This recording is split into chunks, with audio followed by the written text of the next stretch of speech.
स्वाध्याय शुश्रूषा कृष्ण पूजा रतम मुनिम विश्वेशम इष्टदम वंदे परिव्राट चक्रवर्तिनु ಶ್ರೀ ವಿಶ್ವೇಶತೀರ್ಥರ ವಿಶ್ವದರ್ಶನ ಕಾರ್ಯಕ್ರಮಕ್ಕೆ ಎಲ್ಲರಿಗೂ ಆದರದ ಸ್ವಾಗತ. ಪರಮ ಪೂಜ್ಯ ಯತಿಕುಲ ಚಕ್ರವರ್ತಿಗಳಾದ ಪ್ರಾತಸ್ಮರಣೀಯರಾದಂತಹ ವಿಶ್ವಸಂತ ಡಾಕ್ಟರ್ ಶ್ರೀ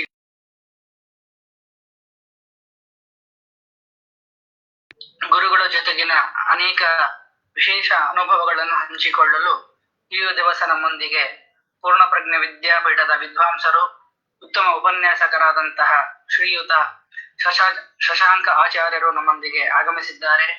ಆಗಮಿಸಿದಂತಹ ಆಚಾರ್ಯರಿಗೆ ಪೂರ್ಣಪ್ರಜ್ಞ ವಿದ್ಯಾಪೀಠದ ಹಿರಿಯ ವಿದ್ವಾಂಸರಾಗಿರತಕ್ಕಂತಹ ಸಿ.ಎಚ್. ಬದರೀನಾಥ ಆಚಾರ್ಯರು ಸ್ವಾಗತ ಕೋರಬೇಕೆಂಬುದಾಗಿ ನಿಮ್ಮಲ್ಲಿ ಪ್ರಾರ್ಥನೆ. ವಿದ್ಯಾಮಾನ್ಯ ರಾಜಶಿಷ್ಯಂ ರಾಷ್ಟ್ರಮಾನ್ಯೇತಿ ಸ್ವರಂ ಪ್ರಪಂಚಮಾನೀತಂ ವಂದೇ ವಿಶ್ವೇಶ ಗುರುಶೇಖರಂ. ಪರಮ ಪೂಜ್ಯ ಶ್ರೀಪಾದಂಗಳವರು ಅವರು ಹೇಳ್ತಾ ಇರ್ತಕ್ಕಂತಹ ಮಾತು ಯಾವಾಗಲೂ ಕೂಡ ಹೇಳ್ತಾ ಇದ್ದಿದ್ದು, ಜೀವನದಲ್ಲಿ ನಮ್ಗೇನಾದ್ರೂ ಒಳ್ಳೇದಾಗ್ಬೇಕು ಅಂತ ಇದ್ರೆ ಬಾಹ್ಯ ಆಚಾರವನ್ನ ಪಾಲನೆ ಮಾಡಬೇಕು, ಅಂತರಂಗದ ಆಚಾರವನ್ನ ಪಾಲನೆ ಮಾಡಬೇಕು. ಹಾಗೆ ಕಷ್ಟದಲ್ಲಿರ್ತಕ್ಕಂಥವರ ಸೇವೆಯನ್ನು ಮಾಡಬೇಕು. 3 ಸೂತ್ರಗಳು ಶ್ರೀಪಾದಂಗಳವರು ಹೇಳ್ತಾ ಇದ್ದಿದ್ದು. ಒಂದು ಬಾಹ್ಯ ಆಚಾರದ ಪಾಲನೆ, ಅಂತರಂಗ ಆಚಾರದ ಪಾಲನೆ, ಹಾಗೆ ದುಃಖಿತರ ಬಡವರ ಸೇವೆ. ಆ 3ನ್ನ ಜೀವನದಲ್ಲಿ ನಾವ್ ಯಾವತ್ತೂ ಅನುಸರಿಸ್ತಾ ಇದ್ರೆ ನಮ್ಗೆ ಯಾವತ್ತೂ ಒಳ್ಳೇದಾಗಿಯೇ ಆಗತ್ತೆ ಅನ್ನೋ ಮಾತನ್ನ ಶ್ರೀಪಾದಂಗಳವರು ಪದೇ ಪದೇ ನಮ್ಗೆ ಹೇಳ್ತಾ ಇದ್ರು. ಹೀಗೆ ಎಲ್ಲರ ಜೀವನಕ್ಕೆ ಮಾರ್ಗದರ್ಶನವನ್ನ ಮಾಡಿದವರು ಶ್ರೀಪಾದಂಗಳವರು. ಹೇಗೆ ಜೀವನವನ್ನ ನಡೆಸಬೇಕು ಎಂಬುದನ್ನ ಕಲಿಸಿಕೊಟ್ಟು ಅವರು ನುಡಿದಂತೆ ನಡೆದವರು ಶ್ರೀಪಾದಂಗಳವರು. ತಾವು ಹಾಗೆ ನಡೆದುಕೊಂಡ್ರು, ನಮಗೂ ಕೂಡ ಜೀವನವನ್ನ ನಡೆಸಲಿಕ್ಕೆ ಕಲಿಸಿಕೊಟ್ರು ಶ್ರೀಪಾದಂಗಳವರು. ಅಂತಹ ಶ್ರೀಪಾದಂಗಳವರ ದಿವ್ಯ ವ್ಯಕ್ತಿತ್ವ ಅದು ಭೂಲೋಕದಲ್ಲಿ ಅಂತಹ ವ್ಯಕ್ತಿತ್ವ ಸಿಗಲಿಕ್ಕೆ ಸಾಧ್ಯ ಇಲ್ಲ. ಅಂತಹ ದಿವ್ಯ ವ್ಯಕ್ತಿತ್ವವನ್ನ ಚಿತ್ರಣ ಮಾಡಲಿಕ್ಕೆ ಇವತ್ತು ಪೂರ್ಣಪ್ರಜ್ಞ ವಿದ್ಯಾಪೀಠದಲ್ಲಿ ಅಧ್ಯಯನವನ್ನ ಮಾಡಿದ ಶಶಾಂಕ ಕಲ್ಯಾಣಿತ್ತಾಯ ಶಶಾಂಕ ಆಚಾರ್ಯ ಅವರು ಉಪಸ್ಥಿತರಿದ್ದಾರೆ.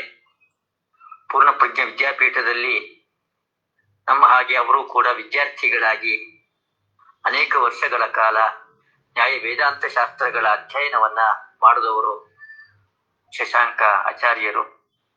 ಅನಂತರ ಪರಮ ಪೂಜ್ಯ ಶ್ರೀಪಾದಂಗಳವರಲ್ಲಿ ಪರ್ಯಾಯದ ಅವಧಿಯಲ್ಲಿ ಅಲ್ಲಿಯೇ ಇದ್ದುಕೊಂಡು ಶ್ರೀಪಾದಂಗಳವರಲ್ಲಿ ನ್ಯಾಯಸುಧಾ ಗ್ರಂಥದ ಅಧ್ಯಯನವನ್ನ ಮಾಡಿದ ವಿದ್ವಾಂಸರು. ಅನೇಕ ಶ್ರೀಪಾದಂಗಳವರ ಸಂಸ್ಥೆಯಲ್ಲಿ ಹಲವಾರು ದಿವಸಗಳ ಕಾಲ ಸೇವೆಯನ್ನ ಸಲ್ಲಿಸಿ ಕಾಲೇಜಿನಲ್ಲಿ ಸಂಸ್ಕೃತ ಪ್ರಾಧ್ಯಾಪಕರಾಗಿ ಸೇವೆಯನ್ನ ಸಲ್ಲಿಸ್ತಾ ಇರ್ತಕ್ಕಂಥವರು. ಪೌರೋಹಿತ್ಯದಲ್ಲೂ ಕೂಡ ಪರಿಣತಿಯನ್ನ ಸಂಪಾದನೆ ಮಾಡಿರ್ತಕ್ಕಂಥವರು. ಸಹೃದಯಿಗಳು. ಕಾವ್ಯ ಸಾಹಿತ್ಯ ಅದೆಲ್ಲವನ್ನೂ ಕೂಡ ಪಾಠ ಮಾಡತಕ್ಕಂತಹ ಶಾಸ್ತ್ರ ವ್ಯುತ್ಪತ್ತಿಯನ್ನು ಕೂಡ ಅವರು ಸಂಪಾದನೆ ಮಾಡಿದ್ದಾರೆ. ಶಶಾಂಕಾಚಾರ್ಯರು ಇವತ್ತು ಶ್ರೀಪಾದಂಗಳವರ ಭವ್ಯ ವ್ಯಕ್ತಿತ್ವದ ಚಿತ್ರಣಕ್ಕೋಸ್ಕರವಾಗಿ ಬಂದಿದ್ದಾರೆ. ಅವರಿಗೆ ನಮ್ಮ ವಿಶ್ವೇಶತೀರ್ಥ ಸೇವಾ ಸಂಘದ ಎಲ್ಲ ವಿದ್ವಾಂಸರ ಪರವಾಗಿ ಸ್ವಾಗತವನ್ನ ಹೇಳಿ ಅವರು ಈ ಕಾರ್ಯಕ್ರಮವನ್ನು ನಡೆಸಿಕೊಡ್ಬೇಕು ಅಂತ ಕೇಳ್ಕೊಳ್ತಾ ಇದ್ದೇನೆ.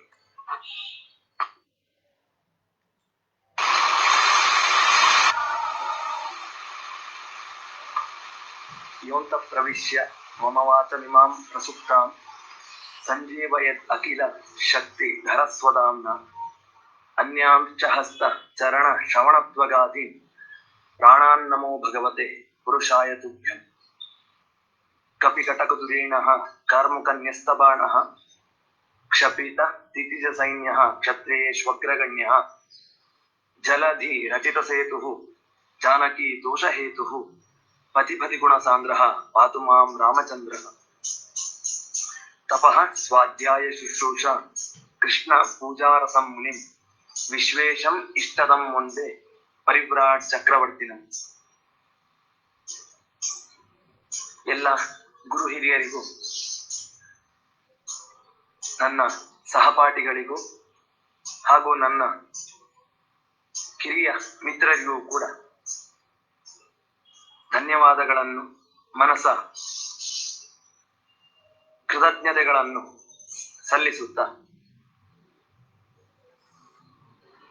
ನಮ್ಮ ಗುರುಗಳ ಬಗ್ಗೆ ನನಗೆ ತಿಳಿದಿರುವಷ್ಟು ಮಟ್ಟಿಗೆ ಮಾತಾಡಲಿಕ್ಕೆ ನಾನು ಇಷ್ಟಪಡ್ತೇನೆ. ಯಾಕೆ ಅಂತಂದ್ರೆ ಗುರುಗಳು ನಮ್ಮ ವಿಶ್ವೇಶತೀರ್ಥ ಶ್ರೀಪಾದರು ದೊಡ್ಡ ಸಮುದ್ರವಿದ್ದಂತೆ. ಸಮುದ್ರದ ಬಳಿ ನಾವು ಹೋದಾಗ, ನೀರು ತರಲಿಕ್ಕೆ ಅಂತ ಹೋದಾಗ, ನಮ್ಮ ಬಳಿ ಇರುವಂತಹ ಪಾತ್ರೆಗಳಲ್ಲಿ ನಾವು ನೀರನ್ನು ತುಂಬಿಸಬಹುದೇ ವಿನಃ ಇಡೀ ಸಮುದ್ರವನ್ನು ಅದರಲ್ಲಿ ತುಂಬಿಸ್ಲಿಕ್ಕೆ ಸಾಧ್ಯ ಇಲ್ಲ. ಹಾಗೆಯೇ ನಮ್ಮ ಗುರುಗಳು ಕೂಡ ಅವರು ದೊಡ್ಡ ಸಮುದ್ರವಿದ್ದಂತೆ. ಇಡೀ ಗುರುಗಳ ಬಗ್ಗೆ ನನಗೆ ಹೇಳಲಿಕ್ಕೆ ಸಾಮರ್ಥ್ಯ ಇಲ್ಲ. ನನ್ನ ಬಳಿ ಪಾತ್ರೆ ಎಷ್ಟು ಸಾಮರ್ಥ್ಯ ಇತ್ತು ಅಷ್ಟು ಮಾತ್ರ ಗುರುಗಳ ಜೊತೆ ನಾವಿದ್ದಾಗ ಯಾವ ರೀತಿಯಾಗಿ ಕಾಲವನ್ನು ಕಳೆದ್ವಿ, ಗುರುಗಳಿಂದ ಯಾವ ರೀತಿಯಾದಂತಹ ಆಶೀರ್ವಾದಗಳನ್ನು ಪಡೆದುಕೊಂಡ್ವಿ ಎಂಬುದಾಗಿ ನಾನು ಹೇಳಲಿಕ್ಕೆ ಇಷ್ಟಪಡ್ತೇನೆ. ಹೇಳುವ ಮಾತಿನಲ್ಲಿ ಏನಾದ್ರೂ ತಪ್ಪುಗಳು ಕಂಡ್ರೆ ಹಿರಿಯರೆಲ್ಲರೂ ಕೂಡ ಕ್ಷಮಿಸಬೇಕು ಎಂದು ಪ್ರಾರ್ಥಿಸುತ್ತಾ, ನಮ್ಮ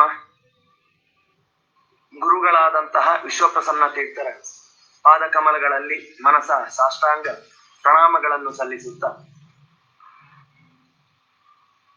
2003 ನಾನು ವಿದ್ಯಾಪೀಠಕ್ಕೆ ಪ್ರವೇಶ ಮಾಡಿದ್ದು.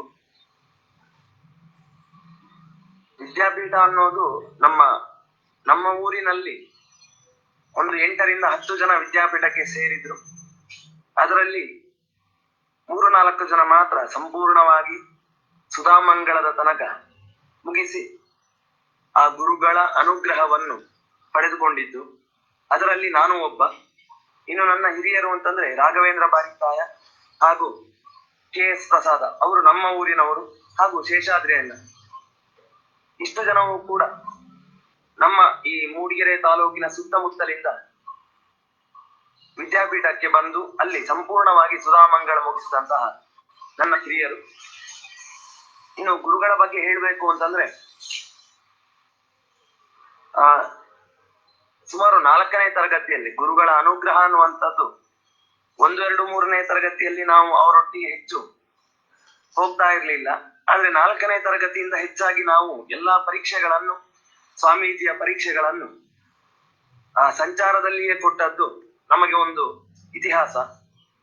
ಆ 4ನೇ ತರಗತಿಯ ಪರೀಕ್ಷೆಯ ಸಂದರ್ಭದಲ್ಲಿ, ಕಾವ್ಯ ಪ್ರವೇಶ ಪರೀಕ್ಷೆಯ ಸಂದರ್ಭ, ಸುಬ್ರಹ್ಮಣ್ಯಕ್ಕೆ ಪರೀಕ್ಷೆಗೆ ಅಂತ ಹೇಳಿ ಕರೆದುಕೊಂಡು ಹೋಗಿದ್ರು. ಸುಮಾರು ನಮ್ಮ ತರಗತಿಯಲ್ಲಿ 40 ಜನ ವಿದ್ಯಾರ್ಥಿಗಳಿದ್ರು ಅಂತ ಕಾಣ್ತದೆ.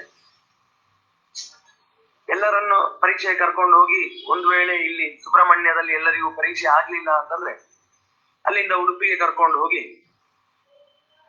ಉಡುಪಿಯಿಂದ ಮತ್ತೆ ಅವರನ್ನು ಬೆಂಗಳೂರಿಗೆ ಕಳಿಸುವುದು ಅಂತ ಹೇಳಿ ಸ್ವಾಮೀಜಿಗಳು ತೀರ್ಮಾನ ಮಾಡಿದ್ರು. ಪರೀಕ್ಷೆ ಮಾಡಬೇಕು ಅಂತ ಹೇಳಿ ಯೋಚನೆ ಮಾಡಿ ಬೆಳಗ್ಗೆ 4 ಗಂಟೆಗೆ ಎಲ್ರಿಗೂ ಕೂಡ ಪರೀಕ್ಷೆ ಸ್ಟಾರ್ಟ್ ಆಯ್ತು. ನಾವು ಅಂದುಕೊಂಡಷ್ಟು ಪರೀಕ್ಷೆ ನಮಗೆ ಒಳ್ಳೆ ರೀತಿಯಲ್ಲಿ ಆಗ್ಲಿಲ್ಲ. ಕೆಲವರು ಪರೀಕ್ಷೆಯಲ್ಲಿ ಅನುತ್ತೀರ್ಣರಾಗಿದ್ರೆ, ಇನ್ನು ಕೆಲವರು ಕಡಿಮೆ ಮಾರ್ಕ್, ನನಗೂ ಕೂಡ ಅದರಲ್ಲಿ 70, 68, 70 ಮಾರ್ಕ್ ಬಂದದ್ದು ನೆನಪಿದೆ. ಇನ್ನು ಕೆಲವರು ನನ್ನ ಮಿತ್ರರು ಅನುತ್ತೀರ್ಣರಾದರು. ಎಲ್ಲರೂ ಕೂಡ ಒಳ್ಳೆ ರೀತಿಯಲ್ಲಿ ವ್ಯಾಸಂಗ ಮಾಡಿದ್ರು ಕೂಡ ಆ ಸ್ವಾಮೀಜಿಯ ರೂಮಿಗೆ ಹೋದಾಗ ಏನಾಯ್ತು ಅಂತ ಗೊತ್ತಾಗ್ಲಿಲ್ಲ. ಕೆಲವರು ಅನುತ್ತೀರ್ಣರಾದರು. ಅದರಲ್ಲೂ ಸ್ವಾಮೀಜಿಗಳು ಕೃಪಾ ಕರುಣಾಳು. ಎಲ್ಲರಿಗೂ ಕೂಡ ಅನುತ್ತೀರ್ಣ ಅಂತಂದ್ರೆ 35-40 ಮಾರ್ಕ್ ಹಾಕ್ತಾರೆ. ಯಾರಿಗೂ ಕೂಡ 0 ಸುತ್ತಿ ಕಳಿಸುವುದಿಲ್ಲ. ಆ ಸಮಯಕ್ಕೆ ಸರಿಯಾಗಿ ನೆನಪಿದೆ ಅಂತಂದ್ರೆ ಬಾಳೆಗಾರ ಸ್ವಾಮೀಜಿ ಅಲ್ಲಿಗೆ ಬಂದ್ರು. ಬಾಳೆಗಾರ ಸ್ವಾಮೀಜಿ ಬಂದು ನನ್ನ ಗೆಳೆಯನ ಒಬ್ಬನ ಪರೀಕ್ಷೆ ಆಗ್ತಾ ಇತ್ತು. ಅವನ ದುರದೃಷ್ಟವೋ ಏನೋ, ಅವನು ಅಲ್ಲಿ ಪರೀಕ್ಷೆಯನ್ನು ಸರಿಯಾಗಿ ಕೊಡ್ಲಿಲ್ಲ. ಸ್ವಾಮೀಜಿ ಆ ಬುಕ್ ಅನ್ನು ತೆಗೆದು ಡೈರಿಯನ್ನು ತೆಗೆದು ಅಲ್ಲಿ ಮಾರ್ಕ್ ಹಾಕುವಾಗ 38 ಅಂತ ಮಾರ್ಕ್ ಹಾಕಿದ್ರು. ಬಾಳೆಗಾರ ಸ್ವಾಮೀಜಿ ಒಂದೇ ಸತಿಗೆ, ಸ್ವಾಮೀಜಿ ನಿಮ್ಮಂತ ಕರುಣಾಳು ಈ ಪ್ರಪಂಚದಲ್ಲಿ ಇನ್ನೊಬ್ರು ಇಲ್ಲ, ನಾನೇನಾದ್ರೂ ಇವನಿಗೆ ಪರೀಕ್ಷೆ ಮಾಡಿದ್ರೆ 0 ಸುತ್ತಿ ಕಳಿಸ್ತಾ ಇದ್ದೆ, ಅದು ಹೇಗೆ 38 ಮಾರ್ಕ್ ನೀವು ಹಾಕಿದ್ರಿ ಅಂತ ಸ್ವಾಮೀಜಿಗೆ ಒಂಥರ ನೀವು ಇಷ್ಟೆಲ್ಲ ಮಾರ್ಕ್ ಹಾಕಬಾರ್ದು ಅನ್ನೋ ಕಾರಣದಿಂದ ಸ್ವಾಮೀಜಿಗೆ ಹೇಳಿದ್ರು. ಸ್ವಾಮೀಜಿ ನಗಾಡ್ತಾ ಇಲ್ಲ ಇಲ್ಲ ಎಲ್ಲ ನಮ್ಮ ವಿದ್ಯಾರ್ಥಿಗಳು ಅಂತ ಹೇಳಿ ಆ ಬಾಳೆಗಾರ ಸ್ವಾಮೀಜಿಗಳನ್ನು ಅಲ್ಲಿಂದ ನೀನ್ ಹೋಗು, ನಾನು ಇವರಿಗೆ ಪರೀಕ್ಷೆ ಮಾಡ್ತೇನೆ ಅಂತ ಸ್ವಾಮೀಜಿಗಳನ್ನೇ ಅಲ್ಲಿಂದ ಕಳಿಸಿಬಿಟ್ರು. ಆಯ್ತು, ಪರೀಕ್ಷೆ ಎಲ್ಲ ಆಯ್ತು. ಪರೀಕ್ಷೆ ಉತ್ತಮ ರೀತಿಯಲ್ಲಿ ಏನು ನಡೆದಿರ್ಲಿಲ್ಲ. ಅನಂತರ ಎಲ್ಲರದು ಒಂದೇ, ಯಾರು ಕೂಡ ಸರಿಯಾಗಿ ಪರೀಕ್ಷೆ ಕೊಡದೇ ಕಾರಣ ಪರೀಕ್ಷೆ ಬೇಗ ಮುಗೀತು. ಸ್ವಾಮೀಜಿ ಹೇಳಿದ್ರು, ಪರೀಕ್ಷೆ ಎಲ್ಲ ಮುಗ್ದಿದೆ, ನೀವು ಇಲ್ಲಿಂದನೇ ಬೆಂಗಳೂರಿಗೆ ಹೋಗಿಬಿಡಿ. ಹೇಳುವಾಗ್ಲೂ ಹೇಳಿದ್ರು, ನಿಮ್ಮ ಪರೀಕ್ಷೆಯಿಂದ ಬಹಳ ಬೇಸರ ಆಗಿದೆ ನನಗೆ ಅಂತಾನು ಹೇಳಿದ್ರು. ಆದ್ರೆ ನಾನು ನಮ್ಮ ಕೆಲವರು ಮಿತ್ರರೆಲ್ಲ ನಾವು ಉಡುಪಿಗೆ ಒಮ್ಮೆಯೂ ಹೋಗಿರ್ಲಿಲ್ಲ. ಅಂದ್ರೆ ನಾನು ನನ್ನ ಚಿಕ್ಕ ವಯಸ್ಸಿನಲ್ಲಿ ಹೋಗಿದ್ದು ಬಿಟ್ರೆ ಅನಂತರ ವಿದ್ಯಾಪೀಠಕ್ಕೆ ಸೇರಿದ ನಂತರ ಉಡುಪಿಯ ಪ್ರವೇಶ ಆಗಿರ್ಲಿಲ್ಲ. ಸ್ವಾಮೀಜಿ ಹತ್ರ ಹೋಗಿದ್ವಿ. ಸ್ವಾಮೀಜಿ ಹತ್ರ ಹೋಗಿ ಸ್ವಾಮೀಜಿ ಸ್ನಾನಕ್ಕೆ ಅಂತ ಹೊರಡ್ತಾ ಇದ್ರು. ಸ್ವಾಮೀಜಿ, ನಾವು ಯಾರು ಉಡುಪಿಯನ್ನು ನೋಡ್ಲಿಲ್ಲ, ನಮಗೂ ಕೂಡ ಉಡುಪಿಗೆ ನಿಮ್ಮ ಜೊತೆ ಬರ್ಬೇಕು ಅಂತ ಆಸೆ ಇದೆ. ಸ್ವಾಮೀಜಿ ಒಂದೇ ಮಾತು ಹೇಳಿದ್ರು, ನಾನು ಕರ್ಕೊಂಡು ಹೋಗ್ತೇನೆ, ನಿಮ್ಮನ್ನು ಉಡುಪಿಗೆಲ್ಲ ಕರ್ಕೊಂಡು ಹೋಗ್ತೇನೆ ಇವತ್ತು. ಆದ್ರೆ ಮುಂದಿನ ಸರಿ ನೀವು ಪರೀಕ್ಷೆ ಕೊಡುವಾಗ ಎಲ್ಲರೂ ಒಳ್ಳೆ ಸಿದ್ಧವಾಗಿ ಪರೀಕ್ಷೆ ಕೊಡ್ಬೇಕು.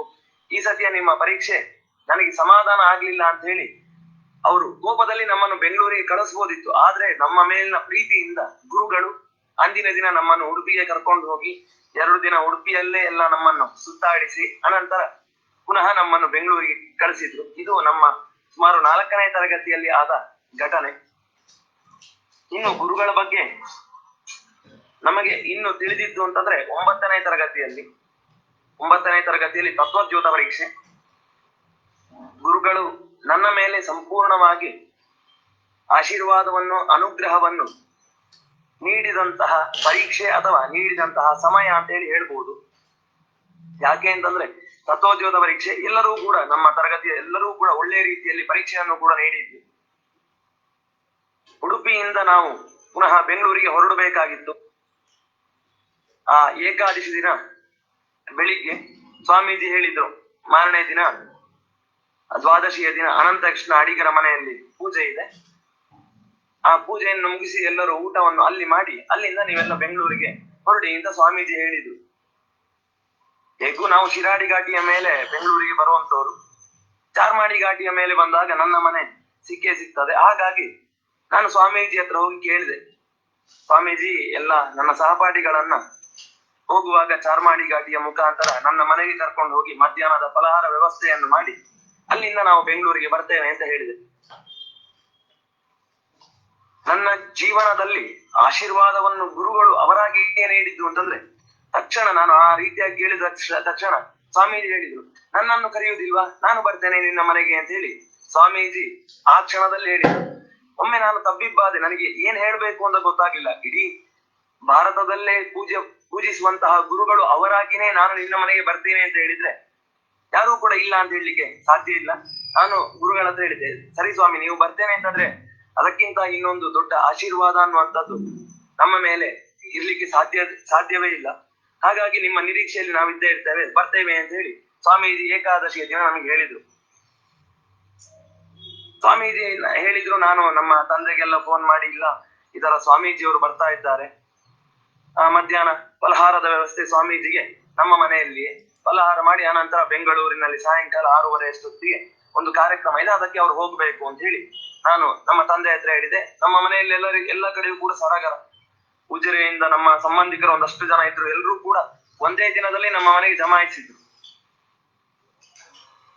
ಸಾಯಂಕಾಲ ಸುಮಾರು ಒಂದು 3:30-4 ಗಂಟೆಗೆ ಸ್ವಾಮೀಜಿ ನನ್ನನ್ನ ಕರೆದು ನೀನು ಬೇಸರ ಮಾಡ್ಕೊಳ್ಳುದಿಲ್ಲ ಅಂತಂದ್ರೆ ನಿನಗೊಂದು ವಿಷಯ ಹೇಳ್ತೇನೆ. ಸರಿ ಸ್ವಾಮೀಜಿ ಹೇಳಿ. ಇಲ್ಲ, ನನಗೆ ಶಿವಮೊಗ್ಗದಿಂದ ಈಶ್ವರಪ್ಪನವರು ಒಂದು ಫೋನ್ ಮಾಡಿದ್ದಾರೆ, ಅವ್ರದ್ದೇನೋ ಒಂದು ದೊಡ್ಡ ಸಮಾವೇಶ ಇದೆಯಂತೆ, ಅದಕ್ಕೆ ನಾಳೆ ಮಧ್ಯಾಹ್ನನೇ ಆ ಸಮಾವೇಶದಲ್ಲಿ ನಾನು ಭಾಗಿಯಾಗ್ಬೇಕು, ನಾನು ಆ ಸಮಾವೇಶಕ್ಕೆ ಹೋಗ್ಲೇಬೇಕು, ನೀನೇನ್ ಹೇಳ್ತೀಯ, ನೀನು ಬೇಸರ ಮಾಡ್ಕೊಳ್ಳುದಿಲ್ಲ ಅಂತ ಹೇಳಿದ್ರೆ ನಾನು ಅಲ್ಲಿಗೆ ಹೋಗ್ತೇನೆ ಅಂತ ಹೇಳಿದ್ರು. ಇಡೀ ಸಂಪೂರ್ಣ ಆಕಾಶನೇ ಒಮ್ಮೆ ತಲೆ ಮೇಲೆ ಬಿದ್ದಾಗ ಆಯ್ತು. ಇಡೀ ಊರಲ್ಲೆಲ್ಲ ನಾನು ಹೇಳಿ ಆಗಿದೆ, ಸಂಬಂಧಿಕರೆಲ್ಲ ನಮ್ಮ ಮನೆಗೆ ಬಂದು ಜಮಾಯಿಸಿ ಆಗಿದೆ. ಸ್ವಾಮೀಜಿ ಹತ್ರ ಹೇಳಿದೆ, ಸ್ವಾಮೀಜಿ ಇಲ್ಲ, ತಂದೆ ಮನೆಯಲ್ಲಿ ಎಲ್ಲರೂ ಕೂಡ ನಿರೀಕ್ಷೆ ಮಾಡಿದ್ದಾರೆ. ಸ್ವಾಮೀಜಿ ಹೇಳಿದ್ರು, ಇಲ್ಲ, ಇನ್ನೊಮ್ಮೆ ನಿಮ್ಮ ಮನೆಗೆ ಪೂಜೆಗೆ ಬರ್ತೇನೆ. ಮತ್ತೆ ನಾನು ಹೇಳಿದೆ, ಆಯ್ತು ಸ್ವಾಮೀಜಿ, ನಿಮ್ಮ ಅನುಗ್ರಹ ಹೇಗಿದೆಯೋ ಹಾಗೆ, ನೀವು ಹೇಗೆ ಹೇಳ್ತಿರೋ ಹಾಗೆ ಸ್ವಾಮೀಜಿ ಅಂತ ಹೇಳಿ ನಾನು ಹೇಳಿದೆ. ನನಗೂ ಸ್ವಲ್ಪ ಬೇಸರ ಆಯ್ತು, ನಾನು ಅಲ್ಲಿಂದ ಬಂದೆ. ಮತ್ತೆ 10 ನಿಮಿಷದಲ್ಲಿ ಸ್ವಾಮೀಜಿ ಈಶ್ವರಪ್ಪನವರಿಗೆ ಫೋನ್ ಮಾಡಿ, ಇಲ್ಲ, ನಾನು ಒಂದು ಕಡೆ ನನಗೆ ಮಧ್ಯಾಹ್ನ ನನ್ನ ಶಿಷ್ಯನ ಒಬ್ಬನ ಮನೆಗೆ ಹೋಗ್ಲಿಕ್ಕಿದೆ, ಅವರ ಮನೆಗೆ ನಾನು ಬಂದೇ ಬರ್ತೇನೆ ಅಂತ ಹೇಳಿದ್ದೇನೆ. ಹಾಗಾಗಿ ನಿಮ್ಮ ಆ ಒಂದು ಸಮಾವೇಶಕ್ಕೆ ನಾನು ಬರುವುದಿಲ್ಲ, ಅವನ ಮನೆಗೆ ಹೋಗಿ ಅಲ್ಲಿಂದ ನಾನು ಬೆಂಗಳೂರಿಗೆ ಹೋಗ್ತೇನೆ ಅಂತ ಹೇಳಿ ಈಶ್ವರಪ್ಪನವರನ್ನು ಒಪ್ಪಿಸಿ ಮತ್ತೆ ನನ್ನನ್ನು ಕರೆದ್ರು. ಇಲ್ಲ, ನಾನು ಈಶ್ವರಪ್ಪನವರಿಗೆ ಹೇಳಿ ಅವರ ಕಾರ್ಯಕ್ರಮವನ್ನು ಮುಂದೂಡಿದ್ದೇನೆ, ನಾನು ನಿನ್ನ ಮನೆಗೆ ಬರ್ತೇನೆ, ನಿನಗೇನು ಬೇಸರ ಇಲ್ಲ ಅಂತ ಹೇಳಿ ಅತ್ಯಂತ ನನ್ನ ಮೇಲೆ ಆಶೀರ್ವಾದವನ್ನು ಗುರುಗಳೇ ತೋರಿದಂತಹ ಕ್ಷಣ ಅನ್ನುವಂಥದ್ದು ನನ್ನ ಜೀವನದಲ್ಲಿ ನಾನು ಮರೀಲಿಕ್ಕೆ ಆಗೋದಿಲ್ಲ. ಅನಂತರ ಮಾರನೇ ದಿನ ದ್ವಾದಶಿಯ ದಿನ ಅನಂತ ಕೃಷ್ಣ ಅಡಿಗರ ಮನೆಯಲ್ಲಿ ಪೂಜೆ ಎಲ್ಲ ಆಗಿ ಅನಂತರ ಊಟ ಮಾಡಿ ಮಧ್ಯಾಹ್ನದ ಹೊತ್ತಿಗೆ ಗುರುಗಳು ನಮ್ಮ ಮನೆಗೆ ಆಗಮಿಸಿ ಗುರುಗಳು ಬಂದು ಮೊದಲನೇ ಮಾತು ಹೇಳಿದ್ದೆ, ಇಲ್ಲಿ ತುಂಬಾ ಚಳಿ ಇದೆ, ಇಲ್ಲಿ ನನಗೆ ಕಾಲಿಡ್ಲಿಕ್ಕೆ ಆಗೋದಿಲ್ಲ. ನಮ್ಮ ಊರು ಮಲೆನಾಡಾಗಿದ್ರಿಂದಾಗಿ ಯಾವಾಗಲೂ ಕೂಡ ಇಲ್ಲಿ ಸ್ವಲ್ಪ ತಂಪು ಇದ್ದೇ ಇರ್ತದೆ. ಗುರುಗಳು ಹೇಳಿದ ಮಾತು, ತುಂಬಾ ಚಳಿ ಇದೆ, ಕಾಲಿಡ್ಲಿಕ್ಕೆ ಆಗೋದಿಲ್ಲ, ಎಂತ ಮಾಡುದು ಅಂತಂದ್ರು. ಬನ್ನಿ ಸ್ವಾಮೀಜಿ, ಬಂದದ್ದಾಗಿದೆ, ಬನ್ನಿ ಸ್ವಾಮೀಜಿ ಅಂತ ಹೇಳಿ ಎಲ್ಲ ಅವರಿಗೆ ಪಾದ ಪೂಜೆ ಎಲ್ಲ ಮಾಡಿ ಅನಂತರ ಗುರುಗಳು ನನ್ನ ಮನೆಯಲ್ಲಿಯೇ ಮಧ್ಯಾಹ್ನದ ಉಪಹಾರವನ್ನು ಮಾಡಿ ಅನಂತರ ಸ್ವಲ್ಪ ಹೊತ್ತು ಎಲ್ಲರ ಬಳಿ ಬಂದಂತಹ ಜನಗಳ ಬಳಿ, ಸುತ್ತಮುತ್ತಲಿನ ಜನಗಳು ಬಂದಿದ್ರು, ಅವರ ಬಳಿ ಎಲ್ಲ ಮಾತಾಡಿ ಅವರಿಗೂ ಅನುಗ್ರಹ ಮಂತ್ರಾಕ್ಷತೆಯನ್ನು ನೀಡಿ ಗುರುಗಳು ತೆರಳುವಂತಹ ಸಮಯ. ಆವಾಗ ಅವರಿಗೆ ಒಂದು ಫೋನ್ ಬಂತು, ಸ್ವಾಮೀಜಿ ನೀವು ಮೂಡಿಗೆರೆಯಲ್ಲಿ ಇದ್ದೀರಂತೆ, ನಮ್ಮದೊಂದು ಬಜರಂಗ ದಳದ್ದು ಚಿಕ್ಕದಾಗಿ ಒಂದು ಮೀಟಿಂಗ್ ಆಗ್ತಾ ಇದೆ, ನೀವು ಬರಬೇಕು. ಸ್ವಾಮೀಜಿ ತೆಗ್ದ ಬಾಯಿಗೆ ನನಗೆ ಹೇಳಿದ್ರು, ನೀನ್ ಯಾಕೆ ಎಲ್ಲರಿಗೂ ಹೇಳ್ಕೊಂಡು ಬಂದದ್ದು? ಈಗ ನೋಡು, ಒಬ್ಬರಾದ್ಮೇಲೆ ಒಬ್ರು ಫೋನ್ ಮಾಡ್ತಾ ಇದ್ದಾರೆ. ಸ್ವಾಮೀಜಿ ನಿಮ್ಮ ಮೇಲೆ ಪ್ರೀತಿಯಿಂದ ಎಲ್ಲರೂ ಹೇಳಿರೋದಷ್ಟೇ, ನಿಮಗೆ ಆಗೋದಿಲ್ಲ ಅಂತಂದ್ರೆ ಪರವಾಗಿಲ್ಲ. ಇಲ್ಲ, ನಾನು ಹೋಗ್ಲೇಬೇಕು ಅಂತ ಹೇಳಿ ಮತ್ತೆ ಅಲ್ಲಿಂದ ಬಜರಂಗ ದಳ ಸಮಾವೇಶಕ್ಕೆ ಹೋದ್ರು. ಅಲ್ಲಿ ಒಂದು 10 ನಿಮಿಷಗಳ ಕಾಲ ಅಲ್ಲಿರುವಂತಹ ವ್ಯಕ್ತಿಗಳಿಗೆ ಆಶೀರ್ವಚನವನ್ನು ಮಾಡಿ ಅನಂತರ ಮತ್ತೆ ಮುಂದೆ ಹೋಗುವಾಗ ಇನ್ನೊಂದು ನನ್ನ ಪರಿಚಯದವರು, ಸ್ವಾಮೀಜಿ ನಮ್ಮದೊಂದು ದೇವಸ್ಥಾನ ಇದೆ, ಸರಿ ಆ ದೇವಸ್ಥಾನಕ್ಕೆ ಹೋಗಿ ಅಲ್ಲಿ ಒಂದು ಮಂಗಳಾರತಿ ಮಾಡಿ ಅವರಿಗೆ ದಕ್ಷಿಣೆಯನ್ನು ಕೊಟ್ಟು ಅನಂತರ ಸ್ವಾಮೀಜಿ ಹೋಗುವಾಗ್ಲೂ ಹೇಳಿದ್ರು, ಅವರು ನಮ್ಮ ಟಿಟಿಯಲ್ಲಿ ತುಂಬಾ ಜನ ಇದ್ದಿದ್ದ ಕಾರಣ ಒಂದು 6-7 ಜನ ನನ್ನ ಮನೆಯಲ್ಲೇ ಉಳಿಸ್ಕೊಂಡು ರಾತ್ರಿ ಬಸ್ಸಲ್ಲಿ ಬರೋದು ಅಂತ ಹೇಳಿ ತೀರ್ಮಾನ ಆಯ್ತು. ಸ್ವಾಮೀಜಿ ಹೇಳಿದಂತಹ ಮಾತಿಷ್ಟೇ, ಎಲ್ಲರಿಗೂ ಸರಿಯಾಗಿ ರಾತ್ರಿಯ ಭೋಜನದ ವ್ಯವಸ್ಥೆಯನ್ನು ಮಾಡ್ಕೊಂಡು ಅನಂತರ ಬಸ್ಸಿನಲ್ಲಿ ಕರ್ಕೊಂಡು ಬಾ, ತುಂಬಾ ಅರ್ಜೆಂಟ್ ಮಾಡ್ಕೊಂಡು ಬರ್ಬೇಕು ಅಂತಿಲ್ಲ, ಕಷ್ಟಪಟ್ಕೊಂಡು ಬರ್ಬೇಕು ಅಂತ ಇಲ್ಲ, ಬಂದ್ರೆ ಆಯ್ತು ಅಷ್ಟೇ, ನಾಳೆ ದಿನಕ್ಕೆ ಬಂದ್ರೆ ಆಯ್ತು ಅಂತ ಹೇಳಿ ಸ್ವಾಮೀಜಿ ನಮ್ಮ ಮನೆಯಲ್ಲಿ ಬಂದು ನಮಗೆ ಆಶೀರ್ವಾದವನ್ನು ಮಾಡಿ ಹೋದಂತಹ ಗಳಿಗೆ ಅನ್ನುವಂಥದ್ದು ನನ್ನ ಜೀವನದಲ್ಲಿ ವಿಸ್ಮರಣೀಯ. ಇನ್ನು ಮತ್ತೆ 10ನೇ ತರಗತಿಯ ಪರೀಕ್ಷೆಯ ಸಂದರ್ಭದಲ್ಲಿಯೂ ಅಷ್ಟೇ, ನಾನು ಸ್ವಾಮೀಜಿಯ ಜೊತೆ ನನ್ನ ಕೆಲವು ಗೆಳೆಯರು ಯಾವಾಗಲೂ ಕೂಡ ಸ್ವಾಮೀಜಿ ಬಂದಾಗಿಲ್ಲ ಹೋದಾಗೆ ನಾನು ಹೆಚ್ಚಾಗಿ ಅಷ್ಟು ಹೋಗ್ತಾ ಇರ್ಲಿಲ್ಲ. ಇನ್ನು ನಾನು ಪರೀಕ್ಷೆಯಲ್ಲೇ ಗುರುಗಳನ್ನು ಹೆಚ್ಚಾಗಿ ಭೇಟಿ ಆಗ್ತಾ ಇದ್ದ ಕಾರಣ 10ನೇ ತರಗತಿಯ ಪರೀಕ್ಷೆಯಲ್ಲಿಯೂ ಕೂಡ ಆ ಪರೀಕ್ಷೆಯ ಸಂದರ್ಭದಲ್ಲಿ ನನ್ನ ಮನೆಯಲ್ಲಿ ಕೆಲವು ಹೋಮಾವನಾದಿಗಳು ಇದ್ದ ಕಾರಣ ಅನಂತರ ನನ್ನನ್ನು ಮಾತ್ರ ಕರೆದು ಗುರುಗಳು ನನಗೆ ಪರೀಕ್ಷೆಯನ್ನು ಮಾಡಿ ಪರೀಕ್ಷೆ ಸರಿಯಾಗಿ ಕೊಟ್ಟಿಲ್ಲ ಅಂತ ಹೇಳಿ ನನಗೆ ಗೊತ್ತಿತ್ತು, ಆದ್ರೂ ಕೂಡ ಗುರುಗಳು 60 ಮಾರ್ಕ್ ಹಾಕಿ ಆಶೀರ್ವಾದ ಮಾಡಿ ನನ್ನನ್ನು ಅಲ್ಲಿಂದ ಕಳಿಸಿದ್ರು. ಮತ್ತೆ ಇನ್ನು ಸುಧಾ ಸಂಚಾರದ ವಿಷಯಕ್ಕೆ ಬಂದಾಗ, ಸುಧಾ ಸಂಚಾರದಲ್ಲಿ ಯಾವತ್ತೂ ಕೂಡ ಗುರುಗಳು ಅವರು ಬರೀ ಒಂದು ಜಾತಿಗಾಗ್ಬೋದು, ಒಂದು ಪಂಗಡಗಳಿಗೆ ಮಾತ್ರ ಗುರುಗಳು ಅಂತ ಹೇಳಿ ಕರೆಸಿಕೊಂಡದ್ದಲ್ಲ, ಇಡೀ ಪ್ರಪಂಚಕ್ಕೆ, ಇಡೀ ನಮ್ಮ ಭಾರತ ದೇಶಕ್ಕೆ ಸಾರ್ವಭೌಮತ್ವವಾಗಿ ಚಕ್ರವರ್ತಿಯ ರೀತಿಯಲ್ಲಿ ಅವರು ಗುರುಗಳಾದವರು ಪ್ರತಿಯೊಂದು ಜಾತಿಗೂ ಕೂಡ ಅವರು ಈ ಜಾತಿಯವರು ನಮಗೆ ಬೇಡ, ಈ ಜಾತಿಯವರು ಬೇಕು ಅಂತ ಹೇಳಿ ಯಾವ ಜಾತಿಯನ್ನು ಕೂಡ ಗುರುಗಳು ಎತ್ತಿ ಹಿಡಿದಿಲ್ಲ. ಮೊನ್ನೆ ದಿನ ರಾಮದೇವ್ ಬಾಬಾ ಅವರು ಮಾತನಾಡುವಂತಹ ಸಂದರ್ಭದಲ್ಲಿಯೂ ಅವರು ಅದನ್ನೇ ಹೇಳಿದ್ರು, ಗುರುಗಳು ಇಂದಿನ ತನಕ ನಿನ್ನ ಜಾತಿ ಯಾವುದು, ನೀನು ಯಾವ ಪಂಗಡಕ್ಕೆ ಸೇರಿದವನು ಅಂತ ಹೇಳಿ ನನ್ನನ್ನು ನೋಡ್ಲಿಲ್ಲ. ಸ್ವಾಮೀಜಿಯ ರೀತಿಯಲ್ಲಿ ನನಗೂ ಕೂಡ ಒಳ್ಳೆಯ ರೀತಿಯಲ್ಲಿ ಗೌರವವನ್ನು ಹಾಗೆಯೇ ನನಗೆ ಆಶೀರ್ವಾದವನ್ನು ಕೂಡ ಅವರು ಮಾಡಿದ್ರು ಅಂತ ಹೇಳಿ ರಾಮದೇವ್ ಬಾಬಾನವರು ಕೂಡ ನಮಗೆ ತಿಳಿಸಿದ್ದಾರೆ. ಹಾಗೆ ಒಮ್ಮೆ ಗೌರಿಬಿದನೂರಲ್ಲಿ ನಾವು ನಮ್ಮ ಗೆಳೆಯರೆಲ್ಲರೂ ಕೂಡ ನಾವು ಹೋಗಿದ್ವಿ. ಹೋಗಿ ದೊಡ್ಡ ಒಂದು ಚಿಕ್ಕದಾದ ದೇವಸ್ಥಾನ. ಆ ಚಿಕ್ಕದಾದ ದೇವಸ್ಥಾನಕ್ಕೆ, ಆ ದೇವಸ್ಥಾನದಲ್ಲಿ ಏನಿಲ್ಲ ಅಂತಂದ್ರೂ 100 ಜನ ಕೂತ್ಕೊಳ್ಬಹುದು. ಅವತ್ತಿನ ದಿನ ಒಂದು 400 - 500 ಜನ ಒಬ್ಬರ ಮೇಲೆ ಒಬ್ರು ಬಿದ್ದುಕೊಂಡು ಸ್ವಾಮೀಜಿಯನ್ನು ನೋಡ್ಲಿಕ್ಕೆ ಬಂದಿದ್ರು. ಸ್ವಾಮೀಜಿ ಬಂದು ಅಲ್ಲಿ ಕೂತ್ಕೊಂಡ್ರು. ಪ್ರತಿಯೊಂದು ಜಾತಿ, ಪ್ರತಿಯೊಂದು ಧರ್ಮದವರಿಗೂ ಕೂಡ ಸ್ವಾಮೀಜಿಯ ಕಾಲನ್ನು ಮುಟ್ಟಿ ಅವರ ಆಶೀರ್ವಾದವನ್ನು ಪಡೆಯಬೇಕು ಎನ್ನುವಂಥದ್ದು ಬಹಳ ಆಶಯ. ಹೇಗೆ ನಾವು ಗುರುಗಳ ಜೊತೆ ಇದ್ದಾಗ ಗುರುಗಳ ಕಾಲನ್ನು ಒತ್ತೋದಾಗ್ಬೋದು, ಅದು ಅವರ ಪಾದಕೆಯನ್ನು ಹಿಡ್ಕೊಳ್ಳುವಂಥದ್ದು, ಗುರುಗಳ ಸೇವೆ ಮಾಡುವುದು ನಮಗೆ ಹೇಗೆ ಆನಂದವಾಗ್ತಿತ್ತೋ, ಹಾಗೆಯೇ ಆ ಬಂದಿರುವಂತಹ ಜನಗಳಿಗೂ ಕೂಡ ಗುರುಗಳ ಪಾದವನ್ನು ಮುಟ್ಟಿದ್ರೆ ಸಾಕು, ನಾನು ಮೋಕ್ಷಕ್ಕೆ ಹೋಗ್ತೇನೆ ಎನ್ನುವಂತಹ ಭಾವನೆ ಹಾಗೂ ಕೂಡ ಭಕ್ತಿ ಎನ್ನುವಂಥದ್ದು ಆ ಬಂದಿರುವಂತಹ ಜನಗಳಲ್ಲಿ ಇತ್ತು. ಹಾಗೆ ಒಂದಷ್ಟು ಜನ ಜಮಾಯಿಸಿದರು.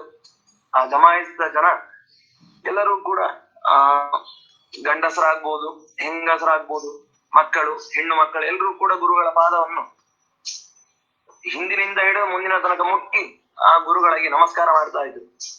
ನಾನು ನನ್ನ ಗೆಳೆಯರೆಲ್ಲ, ನಮಗೆಲ್ಲ ಏನು ಅಂತಂದ್ರೆ ಸ್ವಾಮೀಜಿಯ ಪಾದವನ್ನು ಸ್ತ್ರೀಯರ ಮುಟ್ಟಬಾರದು ಅನ್ನುವಂತ ಒಂದು ನಂಬಿಕೆ ನಮ್ಮಲ್ಲಿ ಜೋರಾಗಿ ಇತ್ತು.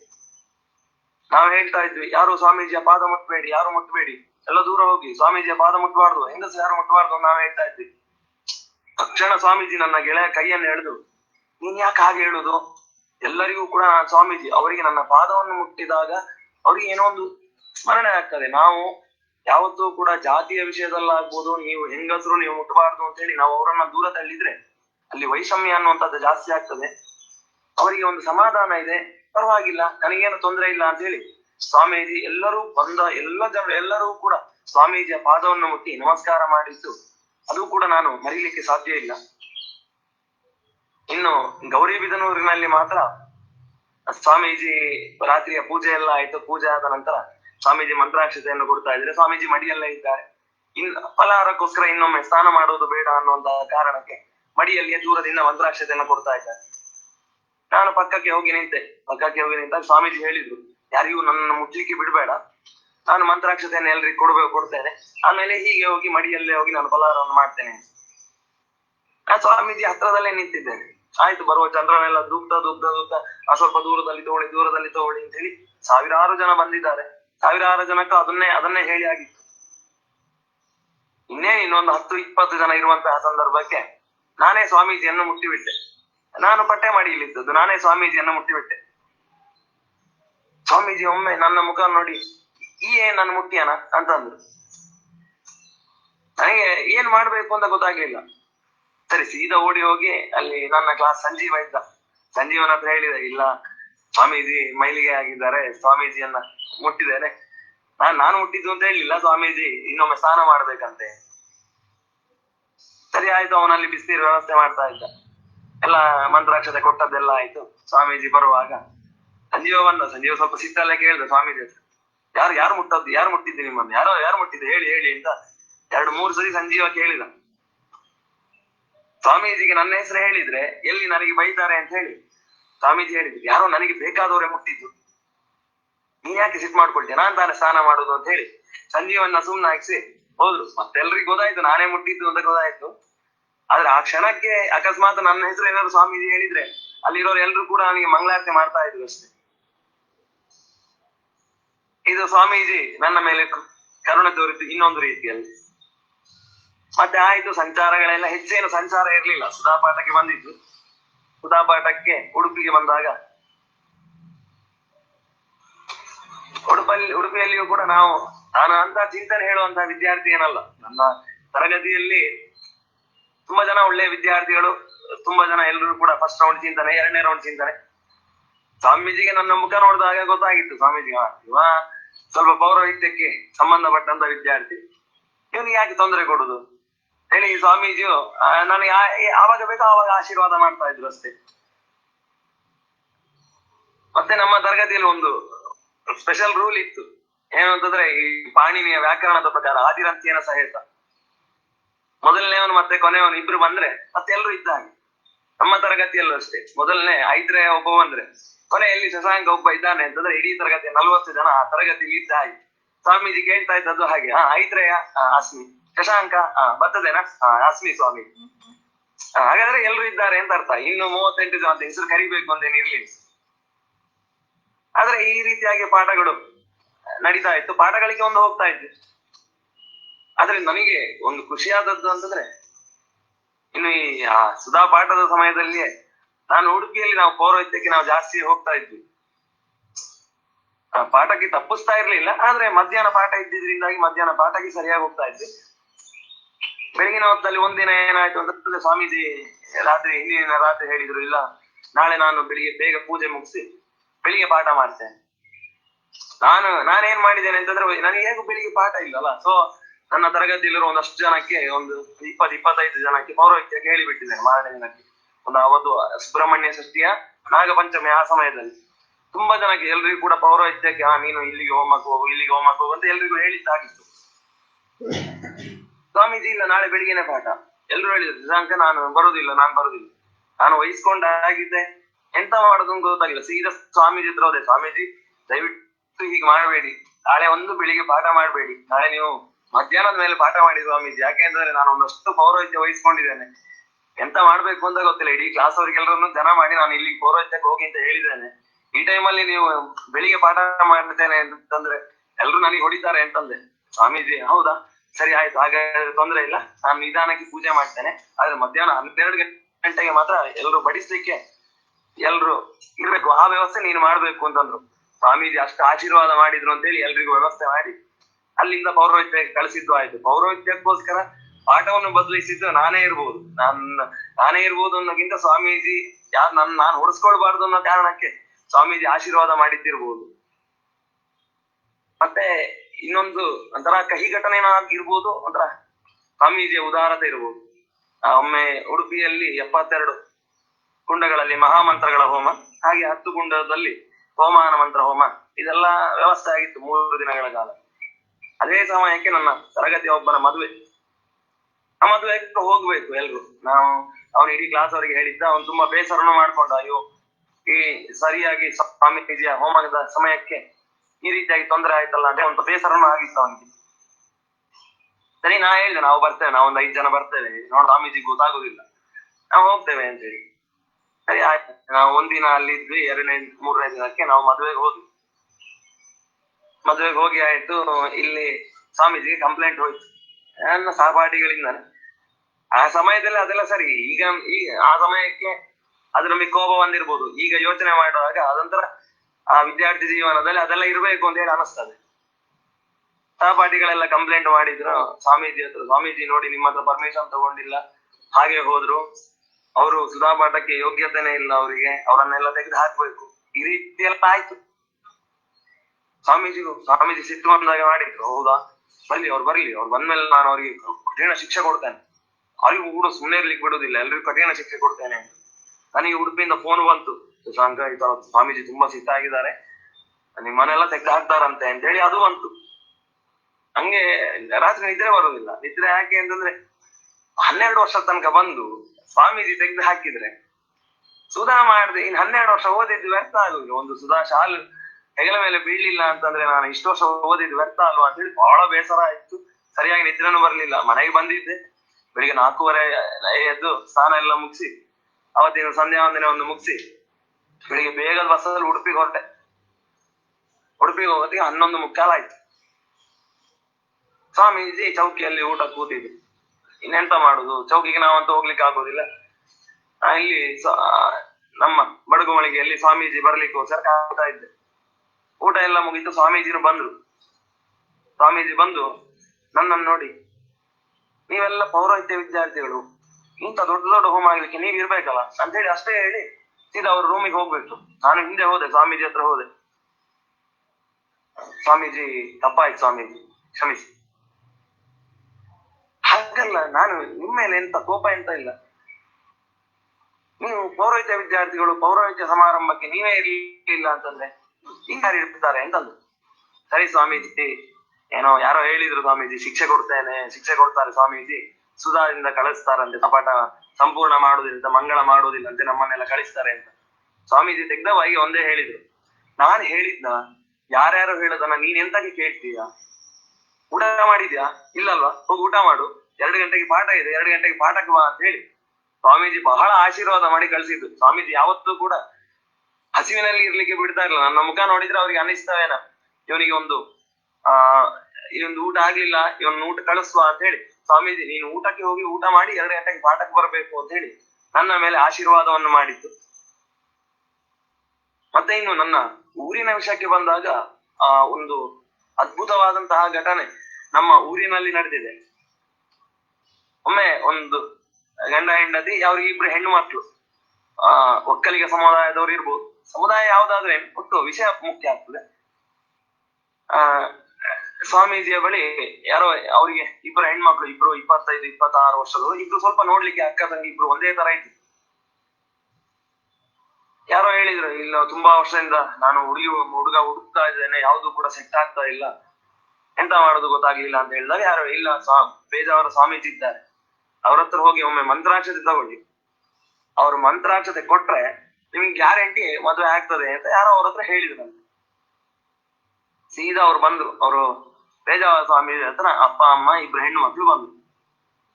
ಯಾರು ಈಗ ಈ ವಿಷ್ಣು ಅಣ್ಣನ ಯಾರೋ ಅವರನ್ನು, ಇಲ್ಲ 2 ಬರ್ಬೇಕಂತೆ ಸ್ವಾಮಿ, ಅಲ್ಲಿ ತುಂಬಾ ರಶ್ ಇದೆ, ಯಾರು 2 ಬನ್ನಿ ಅಂತ ಹೇಳಿದ್ರು. ಈ ಅಮ್ಮ ಹೋಗುವ ಅವಸರದಲ್ಲಿ ಅಕ್ಕನ್ನಲ್ಲೇ ಬಿಟ್ಟು ತಂಗಿನ ಹೇಳ್ಕೊಂಡು ಹೋದ್ರು.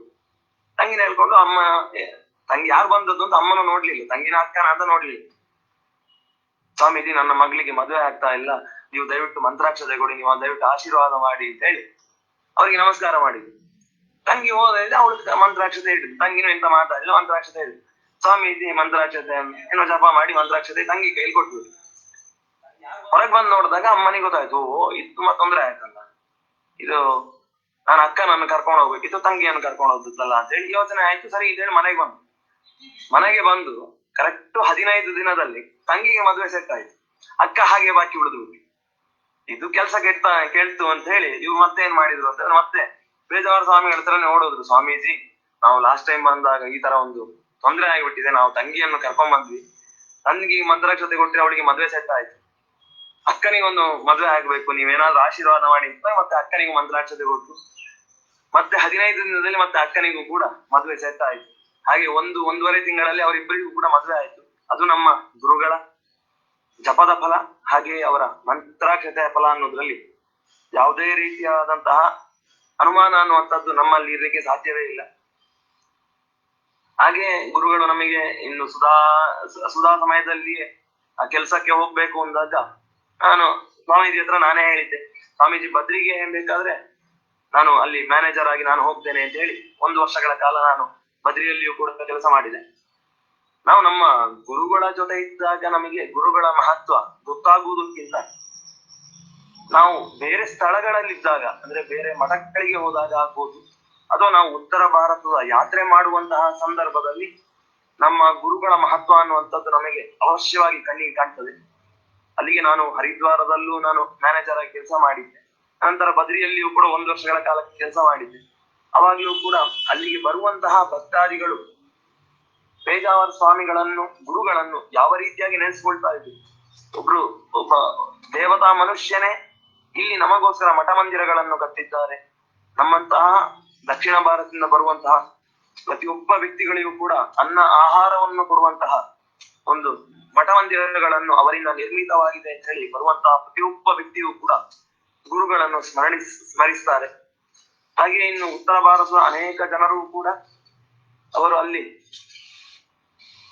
ಆ ಗುರುಗಳನ್ನು ಸ್ಮರಣೆ ಮಾಡುವಂತಹ ಸಂದರ್ಭದಲ್ಲಿಯೂ ಕೂಡ ಗುರುಗಳಿಂದಲೇ ಅನೇಕ ಜನರ ಜೀವನವೂ ಕೂಡ ಆಗ್ತದೆ. ಅಲ್ಲಿ ಇರುವಂತಹ ಕೆಲಸದವರಾಗ್ಬೋದು, ಹಾಗೆಯೇ ಇನ್ನು ಅನೇಕ ಸುತ್ತಮುತ್ತಲಿರುವಂತಹ ಕೆಲವು ಮ್ಯಾನೇಜರ್ಗಳಿಗಾಗ್ಬೋದು, ಇನ್ನು ಸುತ್ತಮುತ್ತಲಿರುವಂತಹ ವಾಹನ ವ್ಯವಸ್ಥಾಪಕರಿಗೆ ಗುರುಗಳ ಮಠ ಇರುವ ಕಾರಣದಿಂದಾಗಿ ಅಷ್ಟು ಸಂಪಾದನೆ ಆಗ್ಬೋದು, ಎಲ್ಲವೂ ಕೂಡ ಉತ್ತಮ ರೀತಿಯಲ್ಲಿ ಆಗ್ತಾ ಇದೆ ಅನ್ನೋದ್ರಲ್ಲಿ ಯಾವುದೇ ರೀತಿಯಾದಂತಹ ಅನುಮಾನ ಅನ್ನುವಂಥದ್ದಿಲ್ಲ. ಇನ್ನು ಗುರುಗಳಿಂದ ನಾವೇನು ಕಲಿಬೇಕು, ಇದನ್ನು ನನ್ನ ಹಿರಿಯ ಅಧ್ಯಾಪಕರು ತುಂಬಾ ಜನ ಇದ್ದಾರೆ. ಆದರೂ ಕೂಡ ನನ್ನ ಮನಸ್ಸಿನಲ್ಲಿರುವಂತಹ ಅಭಿಷ್ಟಗಳನ್ನಾಗ್ಬೋದು, ನನ್ನ ಮನಸ್ಸಲ್ಲಿರುವಂತಹ ಇಚ್ಛೆಯನ್ನು ನಾನು ಹೇಳಲಿಕ್ಕೆ ಇಷ್ಟಪಡ್ತೇನೆ ಹೊರತು ಯಾರನ್ನು ಕೂಡ ನಾನು ಇದರ ಮೂಲಕ ದೂರುವಂತದ್ದೇನಲ್ಲ. ಗುರುಗಳಿಂದ ನಾವು ಕಲಿಯುವಂತದ್ದು ಅನೇಕ ರೀತಿಯಾಗಿದೆ. ಗುರುಗಳು 60, 65, 66 ವರ್ಷಗಳ ಹಿಂದೆ ಬೆಂಗಳೂರಿಗೆ ಬಂದು ಏನು ಸಂಪೂರ್ಣ ಈ ಜಗತ್ತಿನಲ್ಲಿ ಅಥವಾ ಗುರುಗಳ ಈ ಉಡುಪಿಯ ಮಠದ ಕ್ರಮದಲ್ಲಾಗ್ಬೋದು, ಹಾಗೆ ಬೆಂಗಳೂರಿಗೆ ಬಂದಾಗ ಅಲ್ಲಿ ಏನು ವ್ಯವಸ್ಥೆಗಳು ಇಲ್ಲದೆ ಇರುವಂತಹ ಸಂದರ್ಭದಲ್ಲಿ ಒಂದು ಪೂರ್ಣಪ್ರಜ್ಞೆ ವಿದ್ಯಾಪೀಠವನ್ನು ಗುರುಗಳು ನಿರ್ಮಿಸಿದ್ರು.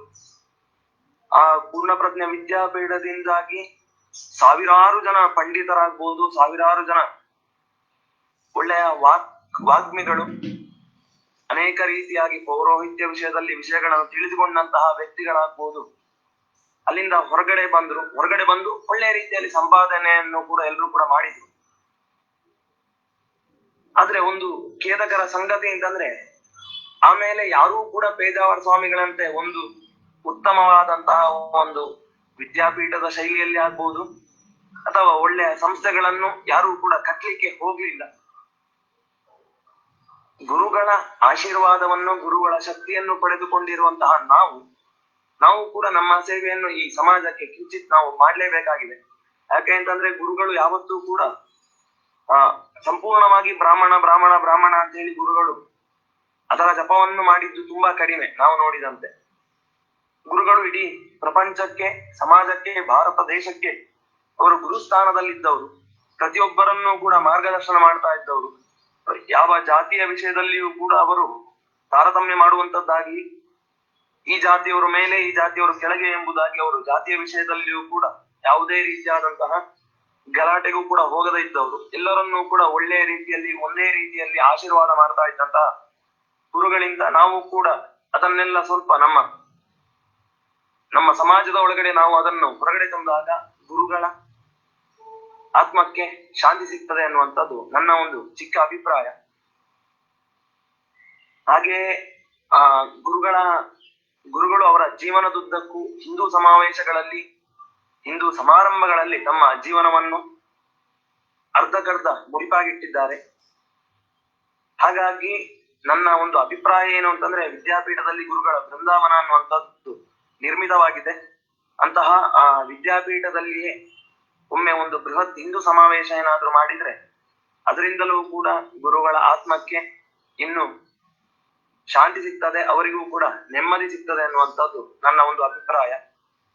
ಮತ್ತೆ ಗುರುಗಳು ಸಂಚಾರದಲ್ಲಿಯೂ ಕೂಡ ಪ್ರತಿ ಕ್ಷಣವೂ ಈ ದೇಶದ ಬಗ್ಗೆ ಆಗ್ಬೋದು ಅಥವಾ ಅವರ ಶಿಷ್ಯಂದಿರ ಬಗ್ಗೆ ಯಾವತ್ತೂ ಕೂಡ ಒಲವನ್ನು ತೋರಿಸ್ತಾ ಇದ್ರು.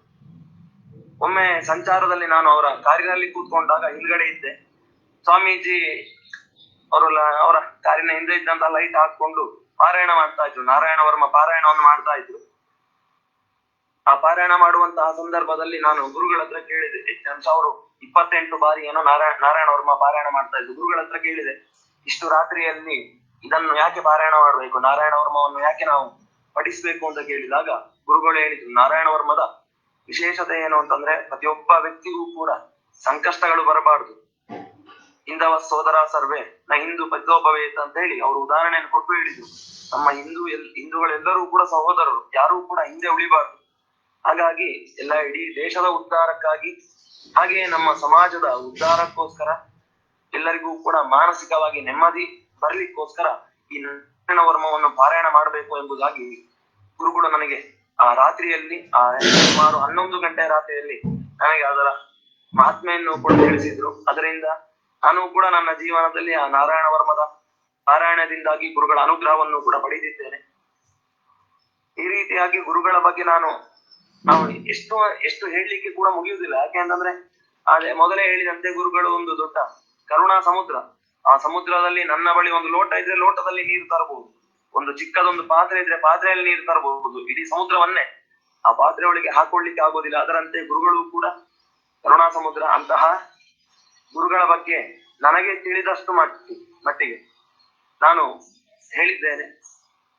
ಹಾಗೆ ಗುರುಗಳು ಸಂಚಾರದಲ್ಲಿದ್ದಾಗ್ಲೂ ಕೂಡ ನಮ್ಮ ಎಲ್ಲರನ್ನೂ ಕೂಡ ಸಂಪೂರ್ಣವಾಗಿ ಗಮನಿಸ್ತಾ ಇದ್ರು. ನಾವು ಅನ್ಕೊಳ್ತಾ ಇದ್ವಿ ಅಷ್ಟೇ, ಗುರುಗಳಿಗೆ ಅವರು ಕೆಲವರನ್ನು ಮಾತ್ರ, ಓದೋ ವಿದ್ಯಾರ್ಥಿಗಳನ್ನು ಮಾತ್ರ ನೋಡ್ತಾರೆ, ನಮ್ಮನ್ನೆಲ್ಲ ನೋಡುದಿಲ್ಲ ಅಂತ ಹೇಳಿ ನನ್ನ ಕೆಲವು ಗೆಳೆಯರಿಗೂ ಕೂಡ ಭಾವನೆ ಇತ್ತು. ಆದ್ರೆ ಗುರುಗಳು ಯಾವತ್ತೂ ಕೂಡ ಆತರ ಮಾಡಿದ್ದಿಲ್ಲ. ಅವರನ್ನು ಒಳ್ಳೆಯ ವಿದ್ಯಾರ್ಥಿಗಳನ್ನು, ಅಂದ್ರೆ ಒಳ್ಳೆ ಚಿಂತನೆ ಹೇಳುವಂತಹ ವಿದ್ಯಾರ್ಥಿಗಳನ್ನು ಯಾವ ರೀತಿಯಾಗಿ ಅವರು ಪ್ರೋತ್ಸಾಹಿಸ್ತಾ ಇದ್ರು, ಹಾಗೆಯೇ ಎಲ್ಲ ನಮ್ಮ ಚಿಂತನೆ ಹೇಳದೇ ಇರುವಂತಹ ನಮಗೂ ಕೂಡ ಒಳ್ಳೆಯ ರೀತಿಯಾದಂತಹ ಆಶೀರ್ವಾದವನ್ನು ಮಾಡಿದ್ದಾರೆ. ಅವರ ಆಶೀರ್ವಾದದಿಂದಾಗಿ ನಾವು ಇಂದು ಸಮಾಜದಲ್ಲಿ 4 ಜನರ ಜೊತೆ ಒಳ್ಳೆಯ ರೀತಿಯಲ್ಲಿ ಬಾಳ್ಲಿಕ್ಕೆ ಸಹಾಯವಾಗ್ತಾ ಇದೆ. ಅಂತಹ ಗುರುಗಳು ಯಾವಾಗಲೂ ಕೂಡ ನಮ್ಮನ್ನು ಅನುಗ್ರಹ ಮಾಡ್ತಾ ಇರಬೇಕು. ಈಗ ಪ್ರಸ್ತುತದಲ್ಲಿ ಒಂದೇ ಸ್ಥಳದಲ್ಲಿ ಗುರುಗಳು ನಿಂತು ಬರುವಂತಹ ಭಕ್ತಾದಿಗಳಿಗೆ ನಮ್ಮಂತಹ ಶಿಷ್ಯರಿಗೂ ಕೂಡ ಆಶೀರ್ವಾದವನ್ನು ಮಾಡಿ ಅವರ ಆಶೀರ್ವಾದದಿಂದಾಗಿ ನಮ್ಮ ಜೀವನ ಅನ್ನುವಂಥದ್ದು ಉತ್ತಮ ರೀತಿಯಲ್ಲಿ ಬದಲಾಗಬೇಕು. ಹಾಗೆಯೇ ನಾವು ಕೂಡ ಗುರುಗಳಂತೆ ಈ ದೇಶಕ್ಕೆ, ಈ ರಾಜ್ಯಕ್ಕೆ ಏನಾದ್ರೂ ಒಂದು ಚಿಕ್ಕದಾದಂತಹ ಉಪಕಾರವನ್ನಾಗ್ಬೋದು, ಹಾಗೆಯೇ ಏನಾದ್ರೂ ಒಂದು ಒಳ್ಳೆಯ ರೀತಿಯಾದಂತಹ ವಿಷಯಗಳನ್ನು ನಾವು ಸಮಾಜಕ್ಕೆ ನೀಡಬೇಕಾಗಿದೆ. ವಿದ್ಯಾಪೀಠ ಅನ್ನುವಂತಹ ಒಂದು ದೊಡ್ಡ ಸಂಸ್ಥೆಯಿಂದ ನಾವು ಅನೇಕ ರೀತಿಯಾದಂತಹ ಉಪಯೋಗಗಳನ್ನು ಮಾಡಬಹುದು. ಮೊನ್ನೆ ಒಬ್ಬರನ್ನು ನಾನು ಮಾತನಾಡುವಂತಹ ಸಂದರ್ಭದಲ್ಲಿ, ಹೊರಗಡೆಯ ವ್ಯಕ್ತಿ ಅವರ ಬಳಿ ಮಾತನಾಡುವಂತಹ ಸಂದರ್ಭದಲ್ಲಿ ಅವರು ಹೇಳಿದ್ರು, ನಾನು ನೋಡಿದಂತೆ ಇಡೀ ಈ ಭಾರತ ದೇಶದಲ್ಲಿ ನಮ್ಮ ವಿದ್ಯಾಪೀಠದ ವಿದ್ಯಾರ್ಥಿಗಳಂತೆ ಬಲಿಷ್ಠವಾದಂತಹ ಒಳ್ಳೆಯ ವಿದ್ಯೆ ಇರುವಂತಹ ವಿದ್ಯಾರ್ಥಿಗಳು ಯಾರೂ ಇಲ್ಲ. ಆದ್ರೆ ಅವರಷ್ಟು ದಡ್ಡರು ಯಾರೂ ಇಲ್ಲ. ಯಾಕೆ ಅಂತಂದ್ರೆ ಅವ್ರು ಹೇಳಿದ್ದು ಇಷ್ಟೇ, ನಾನು ತುಂಬಾ ದೇಶಕ್ಕೆಲ್ಲ ಸುತ್ತಿ ಬಂದಿದ್ದೇನೆ, ಹಾಗೆ ನಮ್ಮ ದೇಶದ ಅನೇಕ ರಾಜ್ಯಗಳಿಗೂ ಕೂಡ ನಾನು ಹೋಗಿದ್ದೇನೆ, ಆ ರಾಜ್ಯದಲ್ಲಿ ಅನೇಕ ವಿಷಯಗಳನ್ನು ಕೂಡ ತಿಳಿದಿದ್ದೇನೆ. ಆದ್ರೆ ಎಲ್ಲಾ ವಿಷಯಕ್ಕಿಂತ ವಿದ್ಯಾಪೀಠದಲ್ಲಿ ಪಾಠ ಆಗುವಂತಹ ವಿಷಯಗಳು ಅತ್ಯಂತ ಸದೃಢವಾಗಿರುವಂತದ್ದು, ಅತ್ಯಂತ ಬಲಿಷ್ಠವಾಗಿರುವಂತದ್ದು. ಆದರೆ ಬೇಸರದ ಸಂಗತಿ ಏನು ಅಂತಂದ್ರೆ, ವಿದ್ಯಾಪೀಠದಲ್ಲಿ ಓದುವಂತಹ ವಿದ್ಯಾರ್ಥಿಗಳು ಅದನ್ನ ಪರೀಕ್ಷೆಗೋಸ್ಕರ ನಾನು ಇದ್ದಾಗ್ಲೂ ನಾನು ಮಾಡಿದ್ದು ಅದೇ, ನಾವಾಗ್ಬೋದು ಅಥವಾ ಇನ್ನು ಮುಂದಿನ ವಿದ್ಯಾರ್ಥಿಗಳಾಗ್ಬೋದು, ಅದನ್ನು ಕೇವಲ ಪರೀಕ್ಷೆಯ ದೃಷ್ಟಿಯಿಂದ ಓದ್ತಾ ಇದ್ದಾರೆ ಹೊರತು, ಇಂದಿನ ಶಾಸ್ತ್ರಕಾರರಾಗ್ಬೋದು, ಪೌರೋಹಿತ್ಯ ವಿಷಯದಲ್ಲಿ ಇಂದಿನ ಆ ಪೌರೋಹಿತ್ಯವನ್ನು ಬರೆದಂತಹ ಆಶ್ವಲಾಯನ ಸೂತ್ರಗಳಾಗ್ಬೋದು, ಬೋಧಾಯನ ಸೂತ್ರಗಳು, ಬ್ರಹ್ಮಕರ್ಮ ಸಮುಚ್ಚಯ ಮೊದಲಾದಂತಹ ಗ್ರಂಥಗಳನ್ನು ಅನುಸರಿಸಿ ವಿದ್ಯಾಪೀಠದಲ್ಲಿ ಪೌರೋಹಿತ್ಯ ಪಾಠ ಅನ್ನುವಂಥದ್ದು ಆಗ್ತದೆ. ಅವರು ಯಾಕೆ ಅದನ್ನು ಬರೆದ್ರು ಎಂಬುದಾಗಿ ಅದರ ಬಗ್ಗೆ ವಿಮರ್ಶೆ ಅನ್ನುವಂಥದ್ದು ವಿದ್ಯಾಪೀಠದಲ್ಲಿ ಕಡಿಮೆ ಆಗಿದೆ. ಅಂತಹ ವಿಮರ್ಶೆ ಹೆಚ್ಚಾದಾಗ ವಿದ್ಯಾಪೀಠವನ್ನು ಗುರುಗಳು ಕಟ್ಟಿದ್ದಕ್ಕೂ ಒಂದು ಸಾರ್ಥಕತೆ ಅನ್ನುವಂಥದ್ದು ಬರ್ತದೆ, ಹಾಗೂ ಈ ಸಮಾಜಕ್ಕೆ ಒಂದು ದೊಡ್ಡ ಕೊಡುಗೆ ಅನ್ನುವಂಥದ್ದು ಕೂಡ ಆಗ್ತದೆ ಅನ್ನುವಂಥದ್ದು ನನಗೆ ಗೊತ್ತಿರುವಂತಹ ಒಬ್ಬರು ಹೊರಗಡೆ ಒಬ್ಬ ವ್ಯಕ್ತಿ ತಿಳಿಸಿದ್ದು. ಹಾಗಾಗಿ ನನ್ನದು ಕೂಡ ಅಷ್ಟೇ ಪ್ರಾರ್ಥನೆ, ಗುರುಗಳ ಹೆಸರನ್ನು ನಾವು ಇಮ್ಮಡಿಗೊಳಿಸಬೇಕು ಅಂತಂದ್ರೆ ವಿದ್ಯಾಪೀಠ ಅನ್ನುವಂತಹ ಒಂದು ದೊಡ್ಡ ಸಂಸ್ಥೆಯಿಂದ ನಾವು ಇನ್ನೂ ಹೆಚ್ಚು ಹೆಚ್ಚು ಕಾರ್ಯಗಳನ್ನು ಸಮಾಜಕ್ಕೆ ನಾವು ನೀಡ್ತಾ ಇರಬೇಕು. ಹಾಗೆ ಒಂದು ದಿನದಲ್ಲಿ ನಮ್ಮ ದೇಶದಲ್ಲಿ 65,000 ರಿಂದ 66,000 ಜನ ಮರಣ ಹೊಂದ್ತಾರಂತೆ. ಆ ಮರಣ ಹೊಂದಿದಾಗ ಎಲ್ಲರಂತೆಯೂ ಕೂಡ ನಾವು ಕೂಡ ಮರಣ ಹೊಂದುವುದರಲ್ಲಿ ಅರ್ಥ ಇರೋದಿಲ್ಲ. ಮರಣ ಹೊಂದಿದಾಗ ಗುರುಗಳು ಅವರ ದೇಹವನ್ನು ಬಿಟ್ಟಾಗ ಅವರು ಹೇಗೆ ಇಡೀ ದೇಶದ ಪ್ರತಿಯೊಂದು ಚಾನಲ್ಗಳಲ್ಲಾಗ್ಬೋದು, ಪ್ರತಿಯೊಂದು ಸ್ಥಳಗಳಲ್ಲಿಯೂ ಕೂಡ ಗುರುಗಳ ಹೆಸರಿನಲ್ಲಿ ಆರಾಧನೆಗಳು, ಹಾಗೆಯೇ ಗುರುಗಳ ಅವರ ದೇಹವನ್ನು ಆತ್ಮ ತ್ಯಜಿಸಿದಾಗ ಅವರಿಗೋಸ್ಕರ ಕಂಬನಿ ಮಿಡಿದಂತಹ ಕಣ್ಣುಗಳು ಲಕ್ಷಾಧಿಕ. ಹಾಗೆ ನಾವು ವಿದ್ಯಾಪೀಠದ ಅನೇಕ ವೃಂದದವರ ನಮ್ಮ ವಿಷಯಗಳು ಕೂಡ ಅಥವಾ ನಮ್ಮ ಮರಣದ ಸಮಯದಲ್ಲಿಯೂ ಕೂಡ ಆ ರೀತಿಯಾಗಿ ಲಕ್ಷಾಧಿಕ ಗುರುಗಳಂತೆ ಕೋಟಿಗೂ ಅಧಿಕವಾದಂತಹ ಜನರ ಬೆಂಬಲ ನಮಗೆ ಸಿಗದೇ ಇದ್ರು ಕೂಡ ನಮ್ಮ ಊರಿನಲ್ಲೇ ಸಾವಿರಾರು ಜನರು ನಮಗೆ ಬೆಂಬಲ ನೀಡುವಂತಹ ಒಂದು ಬದುಕನ್ನು ನಾವು ಕೂಡ ಆ ಗುರುಗಳ ಆಶೀರ್ವಾದದಿಂದಾಗಿ ನಾವು ಕಟ್ಟಿಕೊಡ್ಬೇಕು. ಗುರುಗಳು ಬದುಕಿದಂತೆ ಇಡೀ ಜೀವಮಾನ ಬದುಕಲಿಕ್ಕೆ ಆಗ್ಲಿಲ್ಲ ಅಂತಂದ್ರು ಕೂಡ 1-2 ದಿನ ಗುರುಗಳಂತೆ ಬದುಕಿ ನಮ್ಮ ಜೀವನವನ್ನು ಆ ಗುರುಗಳಿಂದ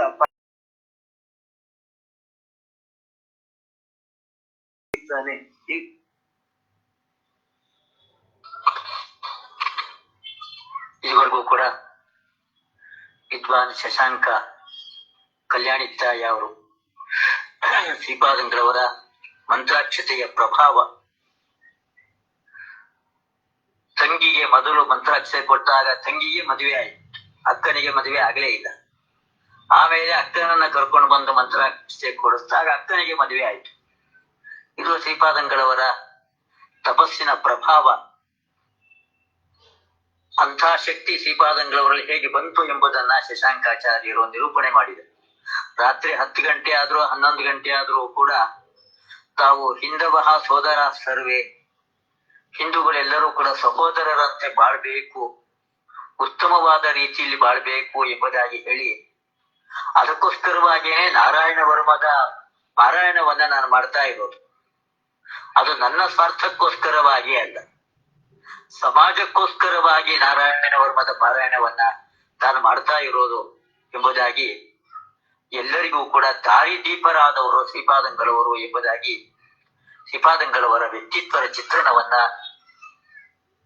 ಶಶಾಂಕಾಚಾರ್ಯರು ಇದುವರೆಗೂ ಕೂಡ ನಿರೂಪಣೆಯನ್ನು ಮಾಡಿದ್ದಾರೆ. ಅವರಿಗೆ ನಮ್ಮ ವಿಶ್ವೇಶತೀರ್ಥ ಸೇವಾ ಸಂಘದ ಎಲ್ಲ ವಿದ್ವಾಂಸರ ಪರವಾಗಿ ಕೃತಜ್ಞತೆಗಳು. ಶಶಾಂಕಾಚಾರ್ಯರು ಅನೇಕ ಪ್ರಾಕೃತಿಕ ವಿಚಾರಗಳನ್ನ, ಅವರು ಪ್ರಕೃತಿಯ ಮಧ್ಯದಲ್ಲೇ ಬಾಳ್ತಾ ಇರ್ತಕ್ಕಂಥವ್ರ ಕಣ್ಣಿನಲ್ಲಿ, ಆದ್ರಿಂದ ಪ್ರಕೃತಿಗೆ ಸಂಬಂಧಪಟ್ಟ ಅನೇಕ ವಿಚಾರಗಳನ್ನ ಅವರು ಆಗಾಗ್ಗೆ ತಮ್ಮ ವಾಟ್ಸಪ್ ವಿಡಿಯೋಗಳ ಮೂಲಕವಾಗಿ ಜನರಿಗೆ ತಿಳಿಸಿಕೊಡ್ತಾ ಇರ್ತಾರೆ. ಇಂತಹ ಉತ್ತಮವಾದ ಕಾರ್ಯವನ್ನ ಮಾಡ್ತಾ ಇರ್ತಕ್ಕಂಥ ಅವರಿಗೆ ಕೃತಜ್ಞತೆಗಳನ್ನ ಹೇಳಿ ಕೃಷ್ಣಾರ್ಪಣಮಸ್ತು. ಇಲ್ಲಿಗೆ ಈ ಕಾರ್ಯಕ್ರಮ ಮುಕ್ತಾಯ ಆಗ್ತಾ ಇದೆ. ನಾಳೆ ದಿವಸ ವಿದ್ಯಾಪೀಠದಲ್ಲಿ ಅಧ್ಯಯನವನ್ನು ಮಾಡಿದ ಗುರುಪವನ ಆಚಾರ್ಯ ಅವರು ಈ ಕಾರ್ಯಕ್ರಮವನ್ನು ನಡೆಸಿಕೊಡ್ತಾರೆ. 7 ಗಂಟೆಗೆ ಎಲ್ಲರೂ ಕೂಡ ಉಪಸ್ಥಿತರಾಗಿರೋಣ.